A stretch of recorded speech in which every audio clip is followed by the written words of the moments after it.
Hello, hello, j'espère que vous allez bien. Écoute, on parlait des lieux publics, on doit prier, on doit continuellement prier pour les gens.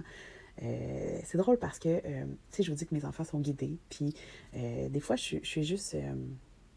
on est en auto, mes enfants, ils regardent dehors, ils sont dans leur bulle, des fois on jase, des fois ils se parlent, ils jouent ensemble, ils se partagent leurs jouets ou peu importe.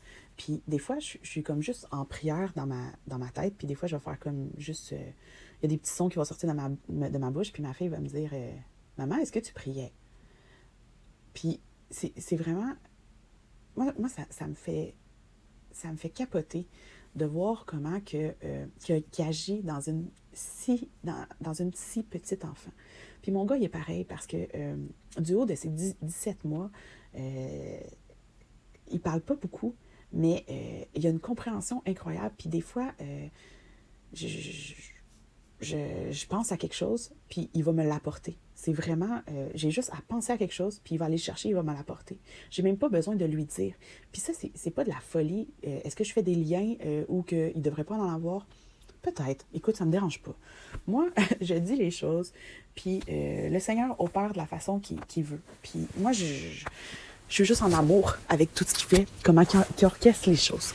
Fait que c'est sûr que oui, je ramène tout à lui, mais j'oublie pas qu'il y a la science aussi, puis que les deux se, se marient très bien ensemble parce que, comme je vous disais tantôt sur les éducations, les études qui ont été faites auprès des enfants, ben les études et ce que la Bible apporte, il y a tellement de ressemblances, il y a tellement de choses incroyables que je pourrais passer 50 épisodes juste pour vous les nommer, tu sais. Mais je pense pas que c'est le besoin, puis je pense que ces constatations-là, vous pouvez les faire par vous-même. Puis je prie vraiment, vraiment que le Seigneur vous montre dans les choses simples. Dans les choses simples. Des fois, je vois mes enfants agir, puis j'ai des versets qui me montrent, j'ai des affaires, puis là, je me dis, je prends une photo, puis je me dis, il va falloir que je mette ma vision pour expliquer la photo. Parce que quand tu prends le temps, ils, ils sont un guide incroyable. Incroyable. Puis je vous dis ça, puis j'ai 2 photos en tête dans mon téléphone qu'on a pris la semaine passée, puis j'ai vraiment, vraiment hâte de prendre le temps de vous partager les visions que j'ai eues parce que c'est vraiment incroyable. C'est vraiment incroyable. Puis tu sais, je dis pas que mes enfants sont meilleurs que les vôtres, peu importe. Vraiment pas. Vraiment, vraiment pas. Je pense que chaque maman, chaque famille fait du mieux qu'ils peuvent et qui peut, et de la force qu'ils ont et de leur réalité. On a toutes des réalités différentes et entre nous, il faut s'entraider. Le but de faire cette série-là, c'est de s'entraider, de vous montrer comment moi, euh, je fonctionne, puis vous, ça peut être toute autre chose, mais c'est le Seigneur qui doit vous guider, tu sais. C'est le Seigneur qui doit vous dire, OK, ben telle affaire, telle affaire. Nous, ça a été une conviction. Il y a beaucoup de fois qu'on a regardé notre budget, on s'est dit, oui, on a l'argent des envoyer à la garderie, mais je... OK. En réalité, je ne sais pas si je vous l'ai dit, je me rappelle pas, mais on a essayé 2 semaines. Ma fille, puis c'était 2 jours semaine. C'était même pas à temps plein. Puis là, il y avait tout le temps des ah mais là telle affaire, ah mais là telle affaire. Puis là ma fille revenait à la maison, il y avait des comportements qu'elle avait vus à la garderie, que là fallait que je lui explique, ben ça c'est pas un bon comportement, c'est ci, c'est ça, c'est ça, c'est ça. Fait qu'elle prenait l'énergie parce que ma fille puis moi vous comprenez que je parle beaucoup de ma fille parce qu'elle a 3 ans. Je pourrais autant passer de temps à parler de mon garçon, mais il y a 17 mois. Fait que c'est sûr que oui, on a une relation forte, on a une relation incroyable, mais les exemples viennent de ma fille, pas parce que j'ai un favoritisme envers ma fille. Ma fille, on a une connexion incroyable ensemble. On est pareil, on est empathique, on prend les énergies des gens qui nous entourent. On est vraiment, vraiment, vraiment... tu sais, Océane, elle va pas à la garderie, puis elle a déjà une compassion vers son prochain incroyable. Incroyable. Gloire à Dieu. C'est tout ce que j'ai à dire, tu sais. Puis, puis c'est ça. Fait qu'elle prenait l'énergie des autres, puis elle venait à la maison, puis là, c'était difficile. Je sais que c'est une adaptation. Je sais qu'on doit prendre le temps pour briser cette adaptation-là. Qu'un enfant a besoin de 30 jours minimum pour s'adapter à une nouvelle routine. Ça, je le sais.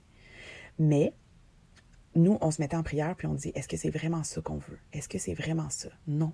On peut s'offrir de jongler avec nos horaires pour pouvoir offrir le mieux à nos enfants. Je dis pas que vous faites pas le mieux pour vos enfants.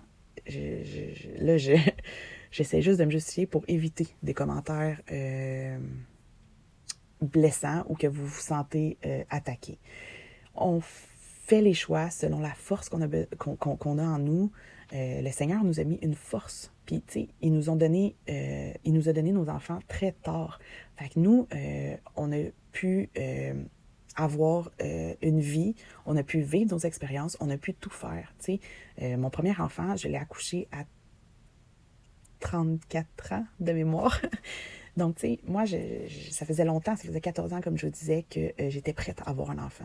J'ai ouvert ma garderie chez moi à 21 ans. J'ai acheté ma maison à 21 ans. Le Seigneur m'a tout le temps mis à cœur comment bien gérer l'argent qu'il m'offrait, qu'il me donnait. Parce que c'est ça. Fait que j'ai pu acheter ma maison à 21 ans. Puis avoir la garderie à 21 ans. Mais tout le monde me disait, aïe, comment tu fais? Moi, j'ai envie de sortir. Mais moi, je sortais pas parce que j'avais une maison à payer toute seule. Je sortais pas. J'étais tout le temps chez moi. Je faisais mes choses. J'allais m'entraîner. J'avais des amis. On faisait des sorties chez eux ou chez nous. C'était vraiment simple. Mais dans la simplicité, c'est ça qui a les plus beaux moments. Parce que c'est pas dans les millions de sorties qu'on fait, qu'on s'épuise et tout, qu'on peut restaurer nos forces. Plus que tu fais des activités, plus que tu te brûles, plus que tu es dans le monde, moins tu es avec le Seigneur. C'est pas un jugement, mais ça dépend ça dépend, on doit voir comment on veut aspirer à avoir une relation avec le Seigneur. Si ton pas de foi aujourd'hui te donne une bénédiction dans 3 ans, ou te donne une bénédiction dans 5 ans, tu le sais pas. Tu le sais pas, seul lui le sait, le plan pour ta vie. Mais si tu remets tout le temps à demain, le temps avec le Seigneur, bien c'est sûr que tes bénédictions seront remises à demain aussi. Si je sais pas comment dire, là, mais j'ai envie d'arrêter de parler, puis j'ai envie de prier avec vous. Merci, Seigneur, pour ce moment, pour la richesse que tu mets dans ma bouche, Seigneur. Merci vraiment de me guider, afin qu'on puisse grandir ensemble, qu'on puisse évoluer ensemble et qu'on puisse s'entraîner ensemble. Merci, Seigneur, pour les gens que tu vas mettre dans cette écoute, dans cette ouverture d'esprit et dans cet amour qu'il y a et dans ta parole, Seigneur.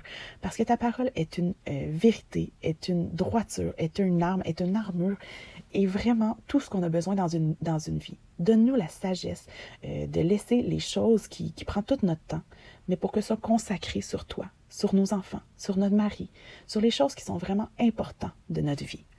Donne-nous la sagesse de toujours orchestrer parfaitement nos journées, de toujours orchestrer nos relations parfaitement, de faire en sorte qu'on puisse être à l'écoute les uns avec les autres et non dans le jugement.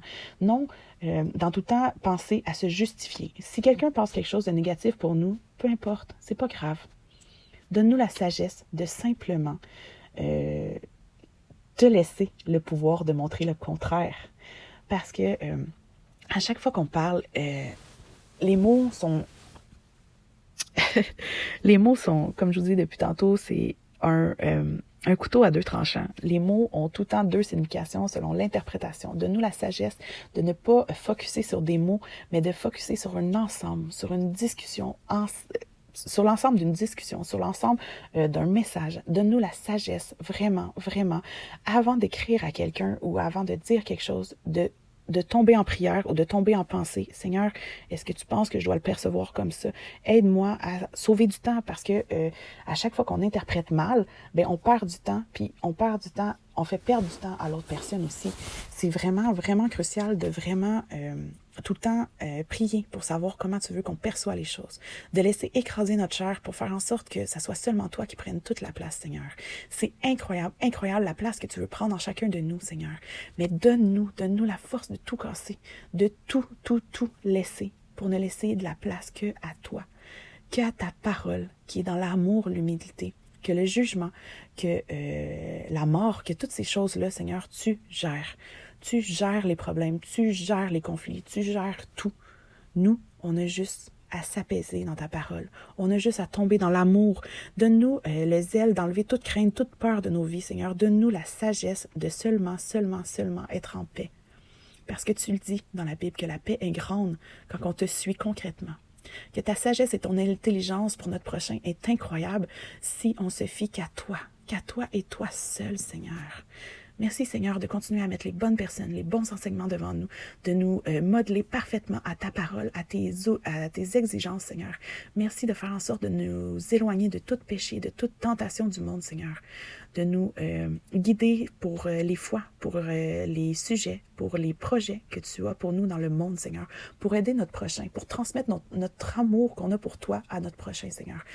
Qu'on puisse ne pas imposer nos croyances, mais qu'on puisse imposer notre amour. Vraiment imposer notre amour pour son prochain.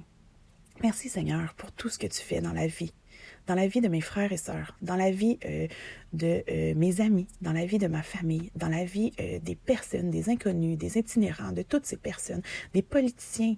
Merci Seigneur pour tout la droiture que tu vas mettre entre chaque personne, Seigneur, parce que j'ai la foi que si tu peux changer un meurtrier, tu peux changer un politicien, si tu peux changer un pervers, un narcissique, tu peux changer tout, Seigneur. Rien n'est impossible à toi.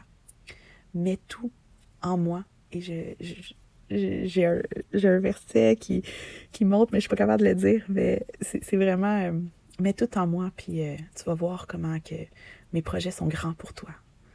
Mais ces projets sont énormes pour ta vie si tu lui fais confiance.